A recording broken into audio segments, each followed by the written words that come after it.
तो अब जैसे कि हम सब जानते हैं कि इस सीज़न से चैम्पियंस लीग का फॉर्मेट पूरा ही चेंज कर दिया है यूएफए ने। और पहले हमारे जो ग्रुप स्टेज सिस्टम हुआ करता था उसको बाय बाय कर दिया है और अब जो है वो लीग सिस्टम एक्वायर कर लिया है, जिसका कि मतलब है कि पहले 4 टीमें हुआ करती थी हर एक ग्रुप में और ऐसे 8 ग्रुप्स हुआ करते थे, यानी कि 32 टीमें। लेकिन अब सिंगल लीग सिस्टम हो गया चैम्पियंस लीग में, जिसमें कि 36 टीमें हैं, यानी कि 4 एक्स्ट्रा टीम्स का इनकर्जन हुआ है। अब मैं तुम्हें बताता हूँ कि पहले क्या हुआ करता था। अब पहले जैसे हम जानते हैं कि एक ग्रुप में 4 टीम्स हुआ करती थी, अब उसमें जो एक टीम है वो बची हुई 3 के साथ अपने होम और उनके होम पे मैचेस खेलेगी। लेकिन अब ऐसा नहीं है, अब ऐसा होगा कि एक टीम जो है वो 8 मैचेस खेलेगी, 4 होम पे और 4 अवे पे। पहले के टाइम पे ग्रुप स्टेज में एक टीम 6 मैचेस खेला करती थी, लेकिन अब उस ग्रुप स्टेज को हटा के लीग फॉर्मेट जारी कर दिया गया है, जिसमें कि हर एक टीम 8 मैचेस खेलेगी, यानी 2 मैचेस की एडिशन हुई है। अब हम देखते हैं कि टीम्स कैसे डिवाइड होंगी। सबसे पहले तो 4 पॉट्स थे, जिसमें कि हर पॉट के अंदर 9 टीम्स थी। तो ऐसे 4 पॉट्स के अंदर अगर 9 टीम्स हुई तो इसका मतलब है कि 36 टीमें हो गई। अब क्या होगा कि पॉट 1 से एक टीम पिक की जाएगी। उस टीम के लिए एक मैथमेटिकल सॉफ्टवेयर के थ्रू हर पॉट के अंदर से 2-2 टीम्स चूज़ की जाएंगी, जिससे कि एक मैच होम पे होगा और एक मैच अवे पे होगा। जो टीम ड्रॉ की जाएगी वो अपनी ही कंट्री की टीम के साथ नहीं खेल सकती है। जैसे कि अगर मैंने लेवरक्यूसन उठाई तो डॉर्टमंड नहीं आ सकती। इस हिसाब से जो सॉफ्टवेयर है वो डिज़ाइन किया गया है। सॉफ्टवेयर का बटन प्रेस करने के लिए आए थे Cristiano Ronaldo, mister champions league. और अब अगर इतनी सारी टीम्स इंडिविजुअली ड्रॉ की जाएंगी तो इट्स ऑब्वियस कि बंदा बोर हो जाएगा, और तुम रोनाल्डो का एक्सप्रेशन भी देख सकते हो इधर। अब ऐसे करते करते करते करते हर एक टीम पिक की जाएगी, जिसमें कि उस सॉफ्टवेयर के थ्रू उस ड्रॉन टीम को 8 टीम्स मिलेंगी, जिसमें कि एक टीम होम पे खेलेगी और एक टीम अवे पे खेलेगी। तो ऐसे हर टीम को अपना ओपोनेंट मिल जाएगा। अब जो लीग सिस्टम है, तुम उसको ऐसे सोचो कि एक ला लीगा का टेबल है। तो शुरू से लेके एंड तक टीम्स पहले अपने नाम के हिसाब से अरेंज होंगी जब तक कोई मैच नहीं होगा। उसके बाद एक मैच जीतने पे टीम को मिलेंगे 3 पॉइंट्स। अगर मैच ड्रॉ होता है तो मिलेगा 1 पॉइंट।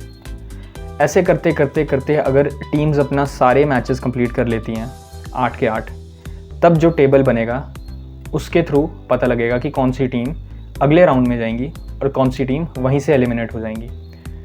तो अब इसमें भी समझने वाली ये बात है कि जो टेबल में 1st से लेके 8th तक टीम होंगी वो तो जाएंगी राउंड ऑफ 16 के लिए।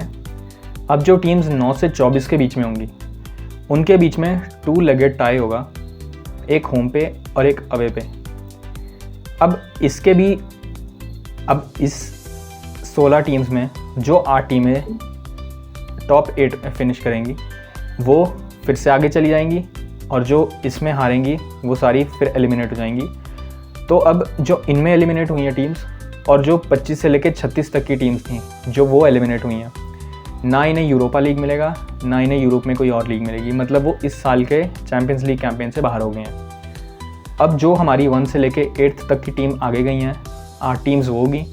जो डबल लेगेड टाई खेल के आई थी टीम्स, 8 टीम्स वो आगे चली गई हैं, यानी 16 टीम्स हमारे पास हो गई हैं, जिसका कि मतलब है कि राउंड ऑफ 16 के अंदर हमारी 16 टीम्स चली गई हैं। अब इसके बाद वही सेम प्रोसेस, दोनों टीम्स का फिर से ड्रॉ होगा, मतलब 16 की 16 टीम्स का फिर से ड्रॉ होगा, कौन सी टीम किसके साथ होम पे खेलेगी अवे खेलेगी। ऐसे करके फिर राउंड ऑफ 8 यानी जिसको कि हम क्वार्टर फाइनल्स बोलते हैं, फिर उसके बाद हमारे पास आएगा सेमीफाइनल्स और फिर फाइनल्स। आगे का प्रोसेस सारा सेम है, बस ये इस बार ये चेंज हुआ है कि जो ग्रुप सिस्टम हुआ करता था उसको हटा दिया गया है यूएफए द्वारा और एक लीग सिस्टम इम्प्लीमेंट किया गया है। तो अब इसमें फ़ायदा जो होगा वो बड़ी टीम्स को होगा। बड़ी टीम्स को फ़ायदा इस हिसाब से होगा कि जो अच्छी टीम्स हैं अगर वो बाय चांस टॉप 8 में फिनिश नहीं भी कर पाती हैं तो उनके पास फिर चांस होगा कि वो 9 से 24 के बीच में भी 2 मैचेस खेल के अपने आप को ऊपर पुश कर लें। यानी कि विन विन सिचुएशन है ये बड़ी टीम्स के लिए, और छोटी टीम्स के लिए ये उतना ही टफ हो गया। लेकिन अब ज़्यादा मैचेस मिल रहे हैं तो एडवांटेज भी हो सकता है। अब एज अ फुटबॉल व्यूअर आपको बहुत ज़्यादा हेक्टिक हो जाएगा, क्योंकि अगर आप देखो तो मैचेस इतने सारे होंगे, एक टाइम पे 4-4, 5-5 मैचेस लगे होंगे। तो इंडियन स्टैंडर्ड टाइम के हिसाब से 12:30 बजे यहाँ पे चैम्पियंस लीग के मैचेस होते हैं, तो अब 12:30 पे लगे होंगे 4-4, 5-5 मैचेस, तो वो बहुत हेक्टिक हो जाएगा हमें कवर करना।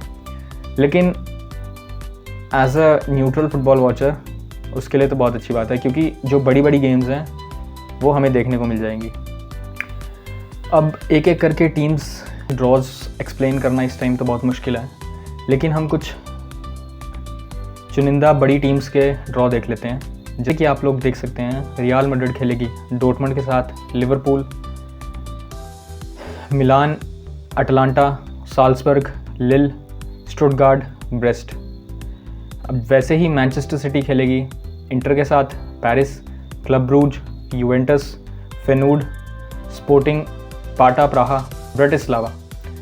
बायर्न म्यूनिख खेलेगी पेरिस के साथ, Barcelona, Benfica, Shakhtar, Dinamo, Feyenoord, Aston Villa, Bratislava. PSG, जो कि मेरे हिसाब से कि पीएसजी को बहुत टफ ड्रॉ मिला है अमंगस्ट द बिगर वंस। अगर तुम देखो तो Manchester City, Bayern Munich, Atleti, Arsenal, PSV, Salzburg, Girona, Stuttgart, मतलब फॉर मी पीएसजी जो है वो सबसे डिफ़िकल्ट टाइज लेके आई है इस टाइम। उसके बाद जैसे डॉर्टमुंड हो गई, Barcelona, Real Madrid, Shakhtar, club Bruges, Celtic, Dinamo, Sturm Graz, Bologna. Barcelona खेलेगी Bayern Munich, Dortmund, Atalanta, Benfica, Young Boys, Zvezda, Brest, Monaco. Arsenal खेलेगी Paris, Inter, Shakhtar, Atalanta, Dinamo, Sporting, Monaco, Girona. तो इस बार Champions League में games तो बहुत अच्छी होंगी। अब देखा जाएगा कि कौन टीम इस बार चैम्पियंस लीग उठाती है। पिछली बार तो अपना 15th टाइटल उठाया था रियल मैड्रिड ने डॉर्टमुंड को हरा के। लेट्स सी इस बार कौन जीतता है 2024-25 का चैम्पियंस लीग। मिलेंगे आपसे नेक्स्ट वीडियो में, तब तक के लिए बाय।